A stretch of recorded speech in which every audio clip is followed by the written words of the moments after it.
Namummaan keenya inni bakkeetti mul'atu gaddumaa yoo adeeme. Namummaan keenya inni keessarra boraaraa deema. Kanaaf nuuni matumaa abdiin kutannu ammayyuu abdiin jira. Iddoon jireenyaa nuuf qophaa'eera Yesuus beera. Kanaaf nuuni matumaa abdiin kutannu ammayyuu abdiin jira.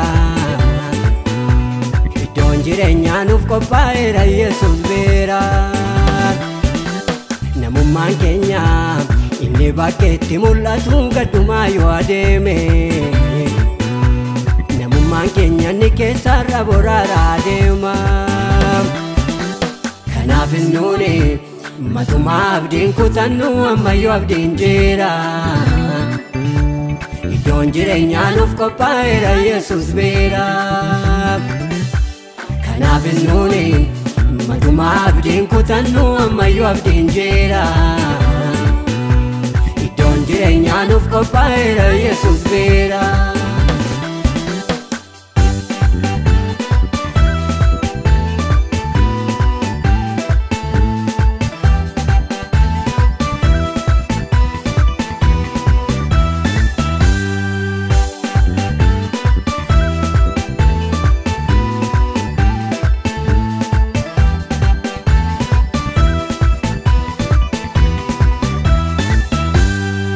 Deemna lafarratti nafnu nuuf dhufa Yesuus hin eeggannu. Ni deemna lafarratti nafnu nuuf dhufa Yesuus hin eeggannu. Ni deemna lafarratti nafnu nuuf dhufa Yesuus hin eeggannu. Ni dhaalla biyya abdachiifamne nafnu rakkina marfamne. Ni dhaalla biyya abdachiifamne nafnu rakkina marfamne.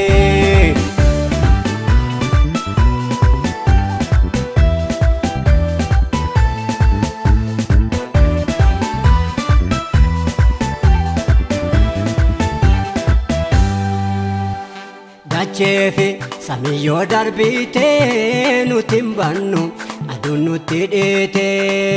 Dacheefi samii yoo darbite nuti hin bannu aduun nutti dhiite. Biyya qabna dhala bara bara lammiin keenya as miti waaqarraa. Biyya qabna dhala bara bara lammiin keenya as miti waaqarraa. Namummaan keenya inni bakkeetti mul'atu gaddumaa yoo adeeme. Namummaan keenya inni keessarra boraaraa deema. Kanaaf nuuni matumaa abdiin kutannu ammayyuu abdiin jira. Iddoon jireenyaa nuuf qophaa'eera Yesuus beera.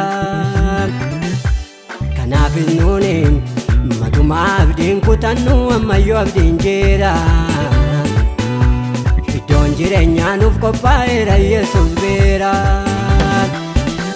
Namummaan keenya inni bakkeetti mul'atu gaddumaa yoo adeeme. Namummaan keenya inni keessarra boraaraa deema. Kanaaf nuuni matumaa abdiin kutannu ammayyuu abdiin jira. Iddoon jireenyaa nuuf qophaa'eera Yesuus beera. Kanaaf nuuni matumaa abdiin kutannu ammayyuu abdiin jira. Iddoon jireenyaa nuuf qophaa'eera Yesuus beera.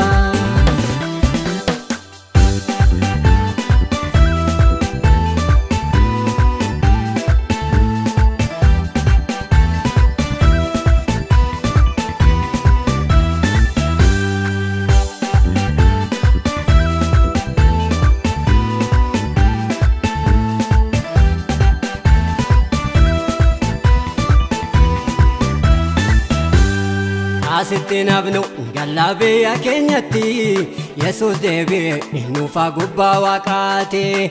Asitti nafnu galla biyya keenyatti Yesuus deebi'e nuufa wanti waaqaati.